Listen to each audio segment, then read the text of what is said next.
ভুল এবং মেয়াদোত্তীর্ণ ওষুধ দেবার অভিযোগকে কেন্দ্র করে আজ শনিবার উত্তপ্ত হয়ে উঠল ঘাটালের সুলতানপুর হনুমানদুয়ার সংলগ্ন এলাকা।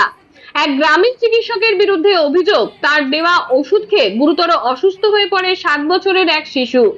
ঘটনাকে কেন্দ্র করে এলাকায় চাঞ্চল্য ছড়িয়ে পড়ে।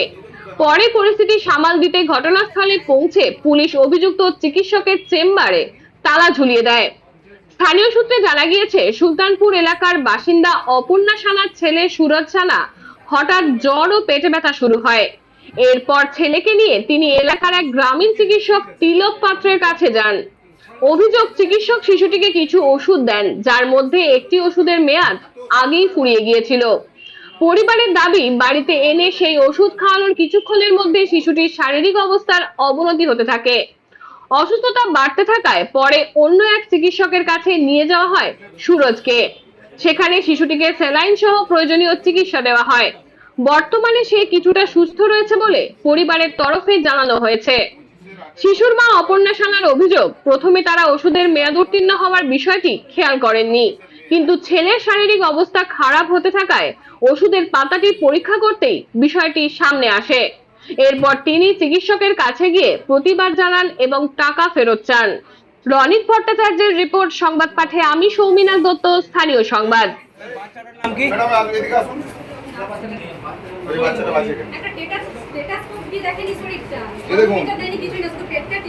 জিঙ্কোভিড ড্রপ, বাচ্চাদের জিঙ্কোভিড ড্রপ বলছি, যদি একটা রয়ে যায় জিঙ্কোভিড ড্রপ বাচ্চাদের এপ্রিলে 2025 এক্সপায়ার হয়ে গেছে।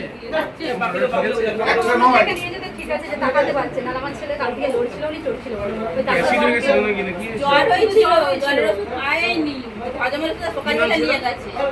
এখানে তো ওষুধগুলো রেখেছে, কোথায় গেল জ্বরের ওষুধ?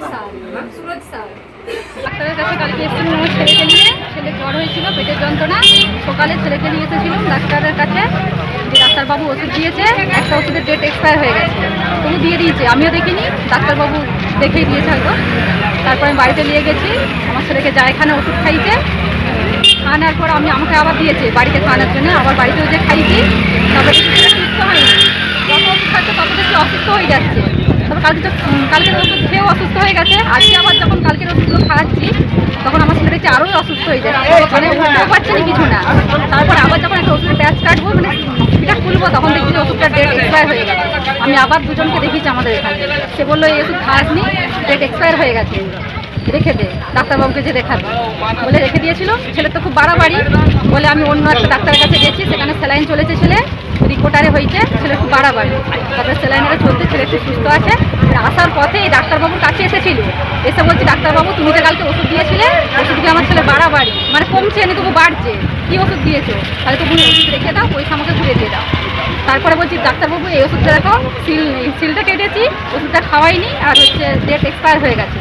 বলছে কিছু হবে না। আমি যদি খাওয়াতেন কী হতো? বলছে কিছু হবে না, আর ওষুধটা হচ্ছে জলের মতো, জল খাওয়ালেও যেটা আর ওষুধ খাওয়ালেও সেটাই হতো বলে ডাক্তারবাবু জানলা দিয়ে ওষুধটা ফেলে দিয়েছে। আমি বলছি আপনি ফেললেন কেন? ওষুধটা এক্সপায়ার হয়ে গেছে, সেজন্য ফেলে দিয়েছি, খেয়াল নেই, দেওয়া হয়ে গেছে। আপনি ফেললেন কেন? বলে আমি যেই মানে ট্যাবলেট ওষুধগুলো দিয়েছি, সেই ওষুধগুলো কী করেছে, কোথায় রেখে দিয়েছে আর আমাকে ঘুরে দিল নি। আমাকে বলছে তুমি তর্ক করো নি, আমি তোমাকে পয়সা ঘুরে দিবে নি। বলে তুমি তর্ক করো নি, তুমি প্যাঁচ কেটে দিয়েছো, প্যাঁচ যদি না কাটতে এক্সপায়ার হয়ে গেছিল, তুমি প্যাঁচটা কেন কাটলে? প্যাঁচ যদি না কাটতে তাহলে আমি পয়সা দিই। আপনি কি চাইছেন এখন? হ্যাঁ, আমি চাইছি ডাক্তারবাবুর ব্যবস্থা নেওয়া হোক, এরকম কেন করবে? প্রশাসনিক ব্যবস্থা চাইছে। আপনার নাম? অপর্ণা সাল, বাড়ি সুলতান। বাচ্চার নাম? বাচ্চার নাম সুরজ সাল। অনেক ডাক্তারবাবুর দোকানে আছে ডেট এক্সপায়ার ওষুধ, অনেক আছে। ঠিক আছে। দুবার ফেলে দিয়েছে জানলা দিয়ে, একবার গুড়ি নিয়ে এসেছি, দেখানো হয়েছে, আবার ফেলে দিয়েছে, সিপি খুলে আবার ফেলে দিয়েছে। ঠিক আছে। ডাক্তারবাবু তো বলছেন একটা বাচ্চা ড্রপ 2025 এপ্রিল মাসে 2026 এপ্রিলে, আমি যদি আপনার নতুন বছর গেল, সব দোকান ভাড়ায় হলো, তারপরে একটা নয় একাধিক ওষুধ আপনার জালি ওষুধ রয়ে গেল জায়গায়। তো এইগুলো তো মানা যায় না। আপনি একটা বাচ্চার জীবন নিয়ে এই জিঙ্কোভিড ড্রপটা যদি খাই, এটা তো বিষ।